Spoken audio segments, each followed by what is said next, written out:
He's bouncing a ball, is it? Now you would make up that silly scenario at your own bank. It has to be relevant to what you're trying to remember. And do that 5 times and you'll be able to store that information with the bank code. Now this wasn't efficient enough for me for memorising thousands of numbers. I needed something else so I could cram or squeeze all the information into a smaller space. So I developed what I call the Dominic system. You can write this down if you want, or it's in my books. So 1 is A, 2 is B, 3 is C, etc. Until we get to 6, which becomes an S. There's sort of an S sound to it. The 7th letter of the alphabet is G, 8 is H, 9 has got an N sound to it, and 0 looks like the letter O. Now we can do some extraordinary things with that very simple system. We can combine any number and get 2 letters which become the initials or remind you of someone. It could be somebody famous, a relative, a friend, somebody infamous. So 38 would be an actor, Charlton Heston. 27 could be the Bee Gees. Let's have a look. So we have these numbers 67422053. They represent to me 4 people. 6-7, the Spice Girls, British pop group. You could have a group, doesn't have to be a single person. DB42, David Beckham, who we know is associated with playing football. Barack Obama, 20. A great English guitarist called Eric Clapton. Now these are my associations. You would have something completely different. But we've got something we can work with. And every person has their own unique prop and action.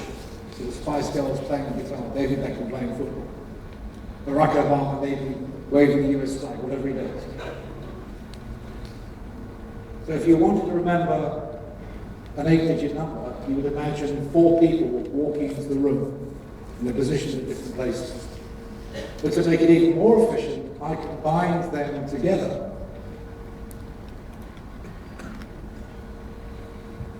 So 6720 would give us the Spice Girls and Barack Obama. So I would have the Spice Girls doing what? What would be their action? Waving the US flag. What if it was the other way around? 2067. Barack Obama singing a Spice Girls song, or maybe even dressed up as one of the Spice Girls. So they're interchangeable pieces of a mental jigsaw puzzle. They can combine any way you want.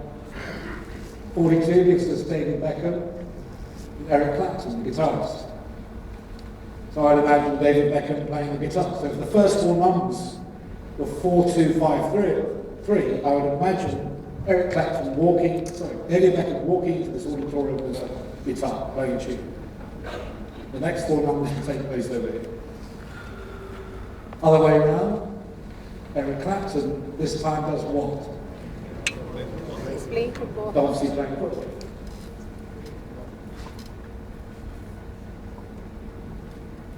You don't have to use that system. You don't have to invest your valuable time in it, although it's a great exercise.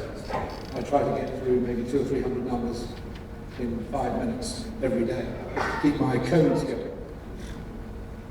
You could just make it up on the spot. So you can imagine, to remember the first 10 decimal places to buy, we did this one earlier, that you return to your school, you imagine a digital clock which reads 2:15 in the afternoon, which is 14:15. Digital clock, 14:15. Along the driveway to your school, or the path, or whatever, there is a balloon string attached to what? The swan. Merrily marching towards the school. When you go to the reception, you see a 65-year-old lady. She's a receptionist.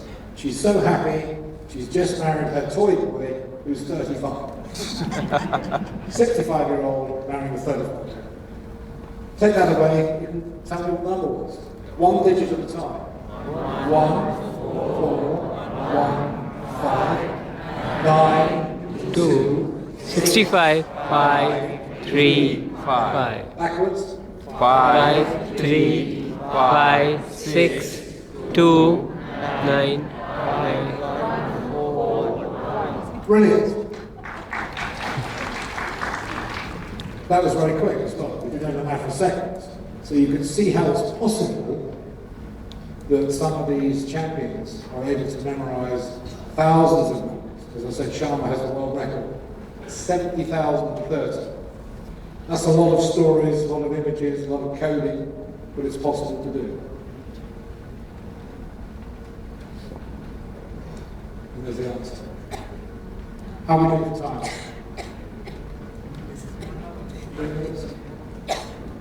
Okay. Names and faces. How many of you struggle with remembering names and faces?